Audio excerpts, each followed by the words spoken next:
Hello mga kabonsai. So, ngayong araw nga ay naisipan nating i-workshop ang ating nireplant na mulberry tree. So, tatry natin na mas mapaganda ito by giving shape to this mulberry tree. So, ang inuna nga natin yung apex niya, yung pinakataas. So, para magkaroon tayo ng magandang forma sa taas. So, inuna natin siyang wire. So ngayon po ay maglalagay po ako ng wiring sa bawat branches niya para mas magkaroon siya ng magandang proportion.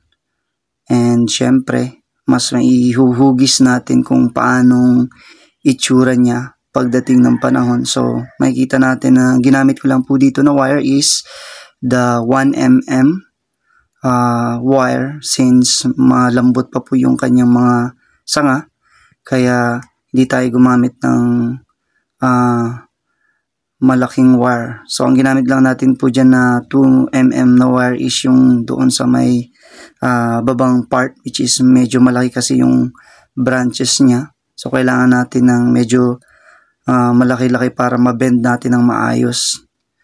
So makikita natin na supposed to be dapat hindi pa ito pwede, since medyo malambot pa nga yung mga sanga niya, pero naisipan na natin na i-wiring siya para mas makita natin kung anong magiging forma niya pagdating ng panahon. So kung if ever man na mayroon tayo dyang changes or mistakes, so you can comment. So those who are professional bonsai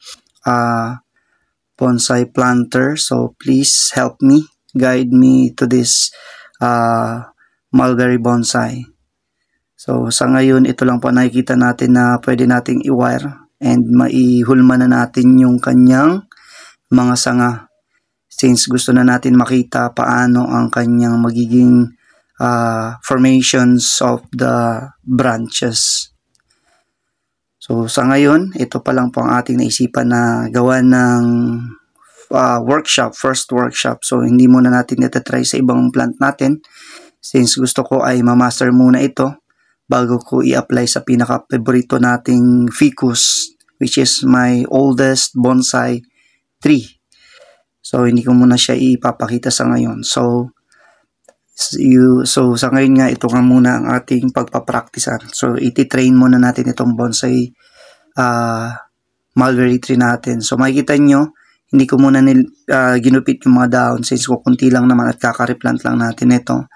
And later on, tatabasan natin ng mga dahon, but I'm not going to prune all the leaves, since ito po kasing mulberry natin ay nung nireplant natin ay nung nag-cut tayo ng mga dahon ay nagkaroon na po siya ng bunga. So hintayin natin, sayang naman kasi yung bunga niya eh. So sana ay matulungan nyo ako kung sino man po makakapanood nito na magaling, mga professional bonsai planter natin. So help me and guide me to this journey of making bonsai trees, since this is what we love to do. Thank you and support me, guys. Thank you.